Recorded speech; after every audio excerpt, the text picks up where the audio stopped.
Morning dear student. हम पढ़ रहे हैं chapter 6 molecular basis of inheritance. Last lecture में हमने बात की थी ह्यूमन जीनोम प्रोजेक्ट की। कुछ इसके साइलेंट फीचर्स हैं, देखते हैं। Some of the salient observation drawn from human genome project are as follows. First है the human genome contains 3164.7 million base pair. इतने number of base pair human के genome में पाए जाते हैं। The average gene consist of 3000 bases, but size vary greatly, with the largest known human genome being uh, dystrophin at 2.4 million basis. सबसे बड़ा जो base pair पाया गया वो लगभग कितना था, 2.4 मिलियन बेसिस का था। The total number of genes is estimated at 30,000, much lower than previous estimates of 80,000 to 1,40,000 genes। जो total number of genes present हैं वो टोटल कितने हैं, 30,000 हैं। जो पहले सोचे गए थे कितने, 80,000 से 1,40,000 इतना सोचा गया था, लेकिन इतने जीन्स प्रेजेंट नहीं हैं। Almost all 99.9% nucleotide basis are exactly the same in all people. और लगभग 99.9% जो न्यूक्लियोटाइड का सीक्वेंस है वो सारे के सारे ह्यूमन बींग्स में क्या है, सेम है। केवल 0.1% डिफरेंट होता है। The function are unknown for over 50% of the discovered gene. और लगभग 50% जो जीन्स हैं उनका अभी भी फंक्शन क्या है इस बारे में कुछ पता नहीं।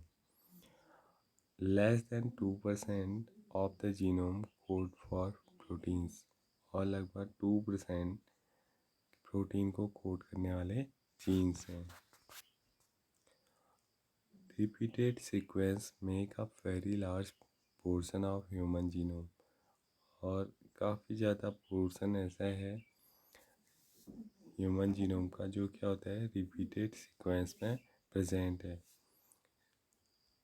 Repeated sequence are stretches of DNA sequence that are repeated many times। ऐसे सीक्वेंस हैं जो कई बार रिपीट हुए हैं, समटाइम 100 और 1000 टाइम। कभी कभी ये 100 से लेकर के 1000 बार तक रिपीट हुए हैं। They are thought to have no direct coding function, but they shed light और क्रोमोसोम स्ट्रक्चर।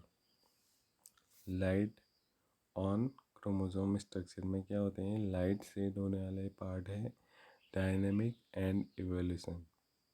और इनमें क्या दिखाई देता है, इवोल्यूशन दिखाई देता है। Chromosome first has most gene. सबसे जो पहला क्रोमोसोम है उसके पास सबसे ज़्यादा क्रोमोसोम नंबर प्रेजेंट है। लगभग कितने हैं, 2968। And the Y has the fewest. और जो वाई क्रोमोसोम है उसके पास सबसे कम तो 2031 जीन्स प्रेजेंट है। Scientists have identified about 1.4 million locations where single basis DNA differences 1.5 million locations ऐसी पाई गई हैं जहाँ पर क्या है, सिंगल बेस डीएनए भी हमें देखने को मिलता है। कहाँ, ह्यूमंस के अंदर। SNPS का फुल फॉर्म होता है सिंगल न्यूक्लियोटाइड पॉलीमॉर्फिज्म। प्रोनाउंस है सिनेप्स। और इसको कैसे प्रोनाउंस किया जाता है, सिनेप्स के रूप में प्रोनाउंस किया जाता है। तो ऐसे बेस पेयर भी ह्यूमंस के बॉडी में देखे गए हैं या डिस्कवर हो चुके हैं, जहाँ पर एक सिंगल बेस डीएनए प्रेजेंट रहता है। This information promises the revolutionize the process of finding chromosomal location for disease associated sequence and tracing human history। तो ये जो सारी नॉलेज है इससे क्या हेल्प मिलती है कि जो क्रोमोसोम में क्रोमोसोमल जो डिजीज़ हैं उनकी लोकेशन हम क्रोमोसोम के अंदर कहाँ पर है उसको आइडेंटिफाई करें और उसको डायग्नोस करें। इसके अलावा जो ह्यूमन की हिस्ट्री है उसको भी हम ट्रेस आउट कर सकें। ठीक है।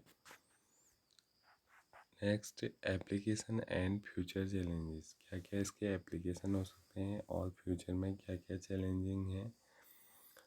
Deriving meaningful knowledge from the DNA sequence, we will define research through the coming decades, leading to our understanding of biological system। हम बायोलॉजिकल सिस्टम को समझेंगे कुछ अपने जो अगले साल हैं, अगले जो दशक हैं कुछ, उनमें रिसर्च के द्वारा। This enormous task will require the expertise and the creativity of tens of thousands of scientists have varied disciplines। और इसके लिए क्या होगा, काफ़ी ज़्यादा numbers, thousand number of scientist की जो अलग अलग डिसिप्लिन्स के हैं, अलग अलग फील्ड के हैं, उनकी ज़रूरत होगी in both the public and private sector world wide. और ये दोनों सेक्टर से, पब्लिक सेक्टर से भी और प्राइवेट सेक्टर से भी उनकी ज़रूरत होगी। One of the greatest impact of having the HG sequence may will be enabling a radically new approach to biological research। और सबसे ज़्यादा फ़ायदा क्या है HG सीक्वेंस को पता करने का, ह्यूमन जीनोम का, कि एक नया अप्रोच रिसर्च के फील्ड में इससे आया है। ठीक है। बायोलॉजिकल रिसर्च में एक नया अप्रोच हमें देखने को मिला है। In the past, researchers study on one or a few genes at a time। पहले के समय में क्या होता था कि जो साइंटिस्ट थे वो केवल एक या कुछ जीन्स में ही अपना सारा समय लगा देते थे। With whole genome sequence and new high throughput output technologies, we can approach question systematically and on a much broader scale. क्योंकि अब क्या हो गया है, काफ़ी ज़्यादा हाई थ्रूपुट है टेक्नोलॉजीज़ का। तो हम क्या कर सकते हैं, अपने अप्रोच को कि जो हमारे क्वेश्चंस हैं उनको सिस्टेमेटिकली और एक बॉर्डर स्केल में हम डिस्कवर कर सकते हैं। They can study all the genes in a genome. वे क्या करते हैं, वो पूरे जीनोम का ही स्टडी कर लेते हैं। For example, all the transcript in a particular tissue और ऑर्गन और ट्यूमर, और how tens of thousands of genes and proteins work together in interconnected network to or orchestrate the chemistry of life। इन सारी चीज़ों का knowledge होने से scientist किस field में अपना वर्क कर सकते हैं कि जो number of proteins human beings के अंदर वर्क कर रहे हैं, जिनका सिंथेसाइज हो रहा है, और वो आपस में कैसे इंटरकनेक्टेड हैं और कैसे हमारी लाइफ की जो केमिस्ट्री है वो चल रही है, इस बारे में वो डिस्कवर कर सकते हैं। और next topic is DNA fingerprinting. As stated in the placing section, 99.9% of the base sequence among humans is the same. अभी हमने पढ़ा कि जो ह्यूमंस हैं उनमें 99.9% क्या होता है, जीनोम का जो सीक्वेंस है या जीन जो हैं वो सेम होते हैं. Assuming human genome as 3.10 raised to power 9 base pair, in how many base sequence could be there be differences? In it is these differences in sequence of DNA which make every individual unique. और जो केवल 0.1% का जो difference है वो क्या बनाता है, हर एक इंडिविजुअल को यूनिक बनाता है. इन दियर फिनोटाइपिक अपीयरेंस, उसके जो बाह्य लक्षण हैं उनके उनमें मतलब क्या दिखाता है, अलग से दूसरे ऑर्गेनिज्म से या दूसरे ह्यूमन बींग से वेरिएशन देखने को मिलता है. If one aims to find our genetic difference between two individual or among the individual of population, sequencing of DNA every time would be a daunting and expensive task. क्या हो अगर हम दो पर्सन्स के बीच में या फिर जो पॉपुलेशन है उसके सारे इंडिविजुअल्स के बीच में डीएनए की सीक्वेंसिंग करें ना हर टाइम, तो क्या होगा, ये बहुत ज़्यादा टाइम टेकिंग प्रोसेस होगी और काफ़ी इसमें हमारा मनी भी स्पेंड होगा ना. Imagine trying to compare two set of 3 × 10⁻6 base pair, और अगर हम इमेजिन करें टू पर्सन्स के जो 3 × 9 10⁻6 बेस पेयर हैं उनको अगर हम कंपेयर करने में लगे रहें तो इसमें काफ़ी ज़्यादा समय लगेगा. DNA fingerprinting is a very quick way to compare the DNA sequence of any two individuals. तो इसके लिए जो DNA फिंगरप्रिंटिंग है वो काफ़ी क्या है, एक इम्पोर्टेंट मेथड है जिसकी वजह से हम बहुत जल्दी क्विकली क्या करते हैं, कंपेयर कर लेते हैं किन्हीं भी दो इंडिविजुअल्स के DNA का. DNA fingerprinting involves identifying differences in some specific region in DNA sequence called as repetitive DNA. अभी हमने लास्ट जो ह्यूमन जीनोम प्रोजेक्ट पढ़ा उसमें हमने जाना कि ह्यूमंस में रिपीटेटिव जो डीएनए सीक्वेंस हैं उनके नंबर 100 से 1000 तक पाए जाते हैं. तो डीएनए फिंगरप्रिंटिंग में क्या करते हैं, इन सम स्पेसिफिक रीजन्स को आइडेंटिफाई करने का काम किया जाता है जिन्हें क्या बोलते हैं, repetitive DNA. Because in the sequence a small stretch of DNA is repeated many time. यहाँ पर क्या होता है, डीएनए का एक छोटा सा टुकड़ा कई बार रिपीट होता है. These repetitive DNA are separated from the bulk genome DNA as different peaks during density gradient centrifugation. तो इसके लिए जो मेथड यूज होती है वो कौन सी मेथड यूज होती है, डेंसिटी ग्रेडियंट सेंट्रीफ्यूगेशन. और इसके द्वारा डीएनए के बल्क में से जो रिपीटेटिव डीएनए है उसको अलग अलग पीक्स पर क्या किया जाता है, अलग कर लिया जाता है. The bulk DNA from a major peak and the other small peak are referred to as satellite DNA. ठीक है, तो जो बल्क डीएनए होता है उसमें से क्या होता है, एक मेजर पीक में से और एक स्मॉलर पीक में से डीएनए को अलग किया जाता है जिसे क्या कहते हैं, सैटेलाइट डीएनए कहते हैं. Depending on the composition A T are rich and G C rich, ये क्या है आपके बेस पेयर हैं। तो ऐसे कंपोजिशन को जिनमें 80 एडेनिन और थायमिन रिच हों या फिर जी और सी ग्वानिन और साइटोसिन रिच हों, length of segment and number of repetitive unit, the satellite DNA is classified into many categories such as microsatellite, mini satellite, etc.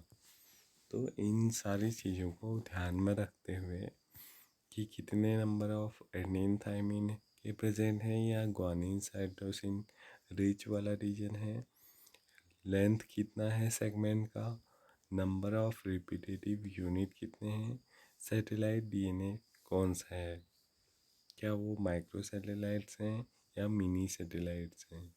इन सारी बातों को ध्यान में रख करके डीएनए फिंगरप्रिंटिंग को किया जाता है। These sequences normally do not code for any proteins, क्योंकि क्या होता है ये सीक्वेंस जो होते हैं रिपीटेटिव डीएनए के, ये किसी भी प्रोटीन के लिए कोड नहीं करते हैं, but they from a large portion of human genome. लेकिन क्या करते हैं, ह्यूमन जीनोम का काफ़ी ज़्यादा हिस्सा बनाते हैं। दिस सीक्वेंस हो high degree of polymorphism and form the basis of DNA fingerprinting. क्योंकि इन सीक्वेंस में क्या होता है, काफ़ी ज़्यादा हाई डिग्री का पॉलीमॉर्फिज्म पाया जाता है और ये क्या बनाते हैं, डीएनए फिंगरप्रिंटिंग का बेस बनाते हैं। Since DNA from every tissue such as blood, hair follicle, skin, bone, saliva, sperm, etc. from an individual shows the same degree of polymorphism। क्योंकि जो ये रिपीटेटिव डीएनए होते हैं काफ़ी ज़्यादा क्या दिखाते हैं, पॉलीमॉर्फिज्म दिखाते हैं। तो अगर हम किसी भी इंडिविजुअल के ब्लड का या फिर hair follicle, skin, bone, saliva या स्पर्म का अगर हम क्या लें, इन चीज़ों को लें, मतलब किसके रूप में, सैंपल के रूप में, तो हमें क्या दिखाई देगा, सेम डिग्री का पॉलीमॉर्फिज्म इन पार्ट्स में भी दिखाया जाएगा। ठीक है, they become very useful identification tool in forensic application. और जो फॉरेंसिक एप्लीकेशन है उनमें इनके द्वारा हम क्या कर सकते हैं, आइडेंटिफिकेशन कर सकते हैं। Further as a polymorphism are inheritable from parent to children, DNA fingerprinting is basis of paternity testing in case of disputes. तो क्योंकि ये जो पॉलीमॉर्फिज्म है ये इनहेरिटेबल भी होता है, तो जब पैटर्निटी टेस्टिंग की जाती है, किसी के माता पिता या बच्चे के माता पिता कौन हैं इस बात को जानने के लिए, तो हम इस केस में भी इसे यूज करते हैं। As polymorphism in DNA sequence is the basis of genetic mapping of human genome. जो पॉलीमॉर्फिज्म है डीएनए के सीक्वेंस में, वो बेस होता है किसका, जेनेटिक मैपिंग का of human genome as well as DNA fingerprinting. वो दोनों का बेस होता है, जेनेटिक मैपिंग का भी और DNA fingerprinting. It is essential that we understand what DNA polymorphism means in simple term. क्या होता है इसका मीनिंग, थोड़ा जानते हैं। Polymorphism variation at genetic level. Genetic level में क्या वेरिएशन हमें दिखाई दे रहे हैं, हमने बोला कि कुछ रिपीटेटिव डीएनए पाए जाते हैं ह्यूमंस के जीनोम में, जो क्या होते हैं, वो हर एक इंडिविजुअल के अंदर अलग अलग होते हैं। और ये किस वजह से आते हैं, एराइज ड्यू टू म्यूटेशंस की वजह से। ठीक है, recall different kind of mutations and their effect that you have already studied in chapter 5 and in the preceding section in this chapter। आप उन्हें याद करो। म्यूटेशन के बारे में आपने पढ़ा है। New mutations may arise in an individual either in somatic cell। जो नया म्यूटेशन होता है वो कहाँ होता है? मेनली सोमेटिक सेल में होता है, और इन जर्म सेल या फिर जर्म सेल में होता है। Cell that generate gametes in sexually reproducing organism. ठीक है, जर्म सेल मतलब आप जान गए होंगे कि ऐसी सेल्स जो क्या होती हैं, गैमेट का फॉर्मेशन करती हैं। In a germ cell mutation does not seriously impair individuals' ability to have offspring who can transmit the mutation. It can spread to the other member of population। और क्या होता है, जो जर्म सेल में जो mutation होता है वो ट्रांसमिट हो जाता है अदर पॉपुलेशन के अदर मेंबर्स में भी, थ्रू सेक्सुअल रिप्रोडक्शन के द्वारा। Allylic, again recall the definition of allele from chapter 5 से आप एलील की डेफिनेशन याद करें। Sequence variation has traditionally been described as DNA polymorphism। If more than one variation at a locus occur in human population with a frequency greater than 0.01, in simple terms, if an inheritable mutation is observed in a population at high frequency, it is refer to as DNA polymorphism. तो ऐसा कोई variation जो inheritable mutation की वजह से एक population के अंदर हाई फ्रीक्वेंसी में दिख रहा है उसको क्या बोलते हैं? DNA पॉलीमॉर्फिज्म बोलते हैं। The probability of such variation to be observed in non-coding DNA sequence would be higher, as mutation in these sequence may not have any immediate effect। जो प्रोबेबिलिटी होती है इस टाइप के वेरिएशन की, वो observe की जाती है नॉन कोडिंग डीएनए सीक्वेंस में। ठीक है, किसकी अपेक्षा? जिनमें कोई भी ऐसा इंटरमीडिएट इफेक्ट या इम्पैक्ट नहीं पड़ता है किसकी? ह्यूमंस की या इंडिविजुअल की रिप्रोडक्टिव एबिलिटी में। These mutations keep on accumulating generation after generation, and from one of the bases of variability। और ये क्या बनाते हैं? क्योंकि एक जनरेशन से दूसरे जनरेशन में ऐसे म्यूटेशंस जाते रहते हैं, तो ये वेरिएबिलिटी बनाते हैं, यहाँ पे पॉलीमॉर्फिज्म भी से बोला जाता है।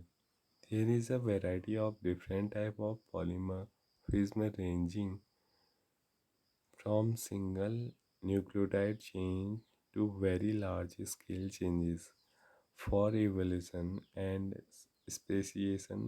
Such polymorphism play very important role, and you will study these in detail at higher classes।